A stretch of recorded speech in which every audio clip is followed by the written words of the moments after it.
नमस्कार दोस्तों, आज के इस वीडियो में आप सभी लोगों का बहुत बहुत स्वागत है। आज के इस वीडियो में हम लोग जीव विज्ञान के यानी बायोलॉजी के मोस्ट इम्पोर्टेंट 25 क्वेश्चंस को पढ़ने वाले हैं। सो इस वीडियो में आप लोग शुरू से अंत तक बने रहिएगा। चैनल पे अगर पहली बार है तो चैनल को सब्सक्राइब कर लीजिएगा, नोटिफिकेशन बेल को भी प्रेस कर दीजिएगा। ओके, तो चलिए शुरू करते हैं आज के इस सेशन को। पहला प्रश्न देखते हैं। पहला प्रश्न है, कोशिका का अध्ययन क्या कहलाता है? ठीक है, कोशिका का अध्ययन क्या कहलाता है? तो कोशिका का अध्ययन तो कोशिका विज्ञान ही कहलाएगा। यानी कि कोशिका का अध्ययन हम किसमें करते हैं? तो कोशिका विज्ञान के अंतर्गत करते हैं। इसको साइटोलॉजी भी कहते हैं। ऑप्शन नंबर सी जो है वो करेक्ट आंसर है। अगले प्रश्न की तरफ बढ़े। अगला प्रश्न है, प्रकाश संश्लेषण में कौन सी गैस उत्सर्जित होती है? प्रकाश संश्लेषण में कौन सी गैस उत्सर्जित होती है? तो प्रकाश संश्लेषण में ऑक्सीजन गैस उत्सर्जित होती है। इसके साथ साथ पौधे अपना भोजन बनाते हैं, ठीक है, प्रकाश संश्लेषण क्रिया के द्वारा। ओके, चलिए अगले प्रश्न की तरफ बढ़ते हैं। अगला प्रश्न देखते हैं, डीएनए की खोज किसने की थी? तो डीएनए की खोज की थी वाटसन और क्रिक ने। ऑप्शन नंबर सी जो है यहाँ पे करेक्ट आंसर है। ठीक है, डीएनए की खोज वाटसन एंड क्रिक ने किया था। ठीक है, डीएनए का डबल हेलिकल मॉडल भी किसने दिया था? वाटसन और क्रिक ने दिया था। ठीक है, वाटसन और क्रिक को इसके लिए, इसकी खोज के लिए, यानी कि डबल हेलिकल मॉडल देने के लिए डीएनए का नोबेल प्राइज भी मिला था। ओके, अगले प्रश्न की तरफ बढ़ते हैं। अगला प्रश्न है, माइटोकॉन्ड्रिया को क्या कहा जाता है? माइटोकॉन्ड्रिया को कोशिका का पावर हाउस कहा जाता है। ऑप्शन नंबर बी जो है यहाँ पे सही है।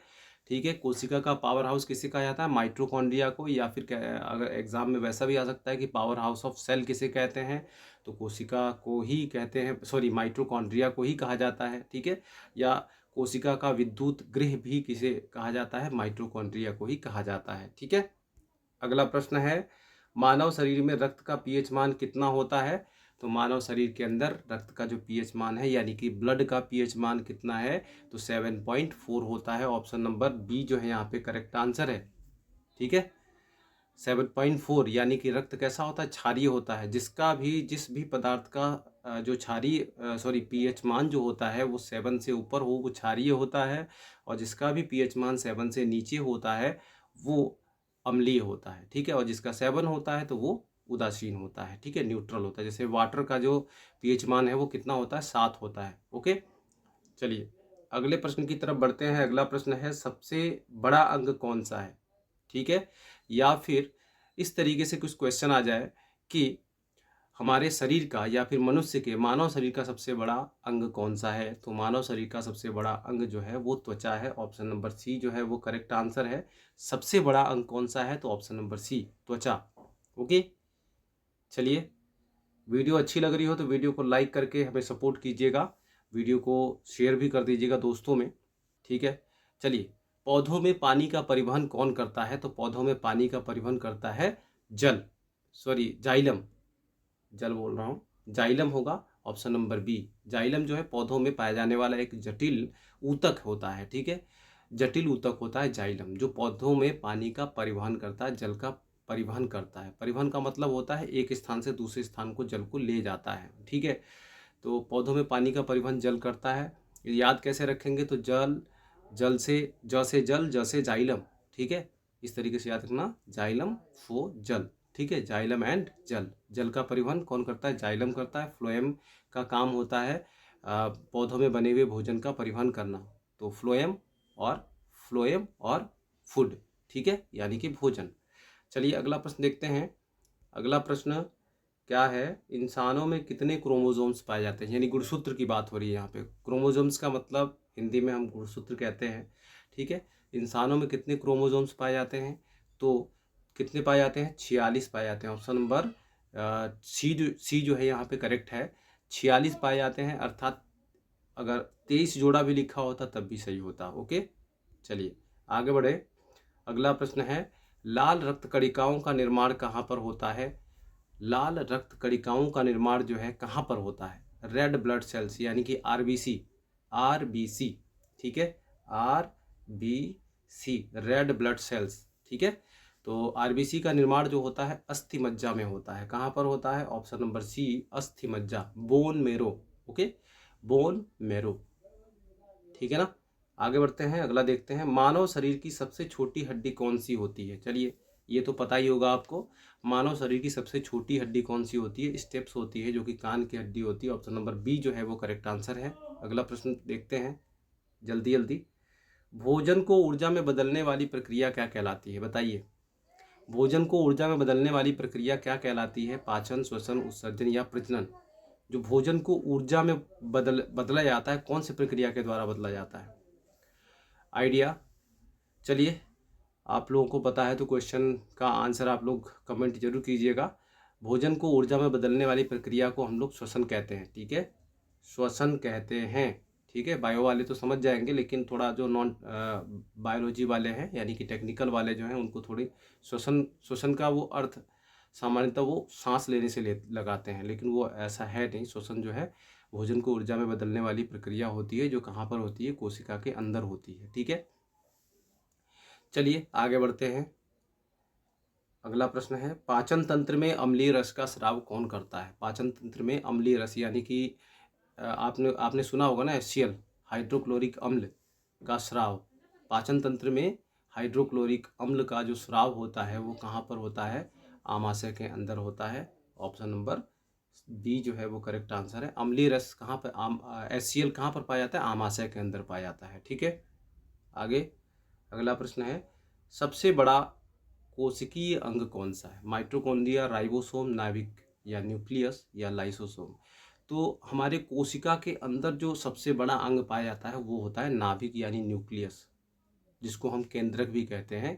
क्या कहते हैं, केंद्रक भी कहते हैं। अगर केंद्रक आ जाए तो केंद्रक भी करेक्ट आंसर है। केंद्रक उसी का नाम है, नाभिक का ही नाम है, न्यूक्लियस इंग्लिश में कहते हैं, ठीक है। तो ऑप्शन नंबर सी जो है यहाँ पे करेक्ट आंसर है, ठीक है। सबसे बड़ा कोशिकीय अंग कौन सा है, नाभिक है, ओके। रक्त में ऑक्सीजन का परिवहन कौन करता है, प्लेटलेट्स, लाल रक्त कणिकाएं, सफेद रक्त कणिकाएं या प्लाज्मा, ठीक है। तो रक्त के अंदर ऑक्सीजन का परिवहन करता है लाल रक्त कणिकाएं, यानी कि RBC जो है वो किसका, ऑक्सीजन का परिवहन करते हैं, ठीक है। अगला प्रश्न देखते हैं, कौन सा विटामिन सूर्य के प्रकाश से प्राप्त होता है। कौन सा विटामिन होता है दोस्तों, तो ये भी आपको पता होना चाहिए, होगा, ठीक है। विटामिन डी, ये सूर्य के प्रकाश से प्राप्त होता है। मनुष्यों में कुल कितने जोड़ी पसलियाँ होती हैं, कितनी जोड़ी पसलियाँ होती हैं, तो मनुष्य में कुल 12 जोड़ी पसलियाँ होती हैं, यानी कि टोटल 24 पसलियाँ होती हैं। ऑप्शन नंबर बी यहाँ पे करेक्ट आंसर है, ठीक है। कितने, 12 जोड़ी पसलियाँ पाई जाती हैं। लार में कौन सा एंजाइम पाया जाता है, तो लार के अंदर एमाइलेज नामक एंजाइम पाया जाता है, जो भोजन को पचाने में सहायक होता है। आगे बढ़ते हैं, फेफड़ों की क्षमता को मापने वाले उपकरण को क्या कहते हैं।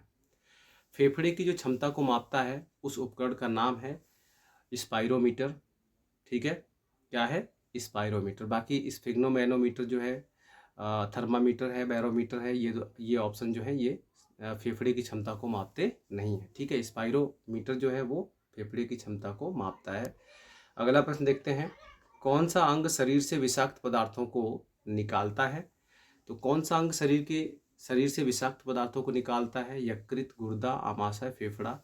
तो यकृत को लीवर बोलते हैं, गुर्दा जो है किडनी है, आमाशय जो है स्टमक है, ठीक। और फेफड़ा जो है लंग्स। अब बता सकते हैं आप कौन सा अंग शरीर से विषाक्त पदार्थों को निकालता है, तो हमारी जो किडनी है, किडनी वो हमारे बॉडी से जो टॉक्सिक पदार्थ होते हैं, विषैले पदार्थ होते हैं, उनको बाहर निकालता है। ऑप्शन नंबर बी यहाँ पे करेक्ट आंसर है, ठीक है। चलिए अगला प्रश्न देखते हैं, प्रोटीन का पाचन कहाँ शुरू होता है। प्रोटीन का पाचन शुरू होता है कहाँ से, आमाशय से। ऑप्शन नंबर बी जो है यहाँ पे करेक्ट आंसर है, आमाशय से प्रोटीन का पाचन शुरू हो जाता है। अगला देखते हैं, मस्तिष्क का कौन सा हिस्सा संतुलन बनाए रखने में मदद करता है। तो कौन सा हिस्सा होता है जो हमारे बॉडी को संतुलन बनाए रखने में मदद करता है, तो ऑप्शन नंबर बी यहाँ पे सेरिबेलम जो है वो हमारे शरीर का संतुलन बनाए रखने में मदद करता है, ठीक है, सेरिबेलम, ओके। आगे देखते हैं, अगला प्रश्न है, पौधों में भोजन का परिवहन कौन करता है। अभी पिछले क्वेश्चन में बताया था जहाँ पे जाइलम के बारे में पूछा गया था, जल का परिवहन कौन करता है, तो उसी वाले मैंने आपको बताया था। चलिए ऑप्शन यहाँ पे सही ऑप्शन को आप लोग कमेंट कीजिए, कमेंट करके जरूर बताइएगा। पौधों में भोजन का परिवहन कौन करता है? इसका सही आंसर है, बताना ही पड़ेगा भैया, इसका सही आंसर है फ्लोएम। ठीक है, पौधों में भोजन का परिवहन करता है फ्लोएम। ठीक है, अगला प्रश्न है, रक्त को थक्का जमाने वाला तत्व कौन सा है? रक्त को थक्का जमाने वाला तत्व कौन सा है? ठीक है, तो आरबीसी, डब्ल्यूबीसी, प्लेटलेट्स, प्लाज्मा। यानी कि यहाँ पे जो हिंदी में लिखा है, लाल रक्त कणिकाएं आरबीसी है, सफ़ेद रक्त कणिकाएं डब्ल्यूबीसी है, प्लाज्मा है, प्लेटलेट्स है। सही आंसर क्या होगा? रक्त को थक्का जमाने वाला जो तत्व है वो है, कौन सा है? प्लेटलेट्स होता है। ठीक है, ये रक्त को थक्का जमाने में बहुत ज़्यादा इसका अहम रोल होता है। ठीक है, चलिए आगे बढ़ें। इंसुलिन हार्मोन किस अंग से स्रावित होता है? इंसुलिन हार्मोन हमारे बॉडी का बहुत ही इंपॉर्टेंट हार्मोन है। ठीक है, ये किस अंग से स्रावित होता है? ठीक है, तो यकृत, अग्नाशय, गुर्दा या हृदय? बताइए। इसका करेक्ट आंसर है अग्नाशय से।